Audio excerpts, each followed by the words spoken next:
Όλα სამდელონო მეუფენო მამანო ძმანო და დანო გილოცავთ ლევანდელ დღეს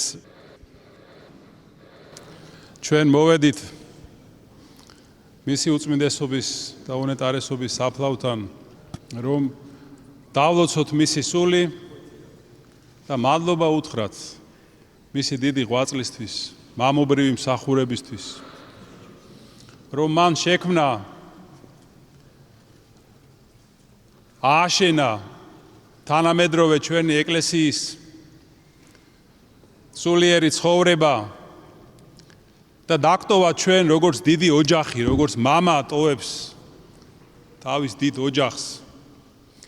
და დღეს მოვედით ჩვენ რომ თხოვოთ მას დახმარება და შეწევნა ამ ძიმე მსახურებაში.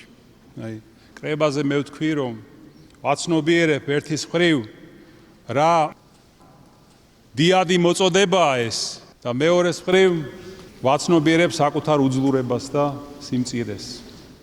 და მოვედით დღეს მის უწმინდესობასთან და უნეტარესობასთან რომ თხოვოთ შეწევნა შეგვეწიოს თავისი ლოცვებით და აი ესეთი შედარება შეიძლება მოვიყვანოთ, როდესაც გარდაიცვლება ოჯახში დიდი მამა, რომელმაც დატოვა მრავალშვილიანი ოჯახი.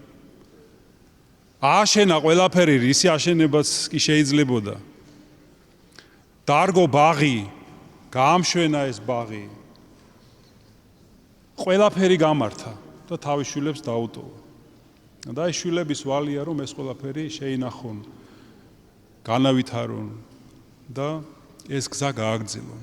ეს არის ჩვენი ალბათ თავარი გზა და შეგვეწიოს ამაში მისი უწმინდესობის და უნეტარესობის ლოცვა და მფარველობა. ყველას დიდი მადლობა თანადგომისთვის, ლოცვისთვის და სიყვარულისთვის. ქრისტე აღდგა.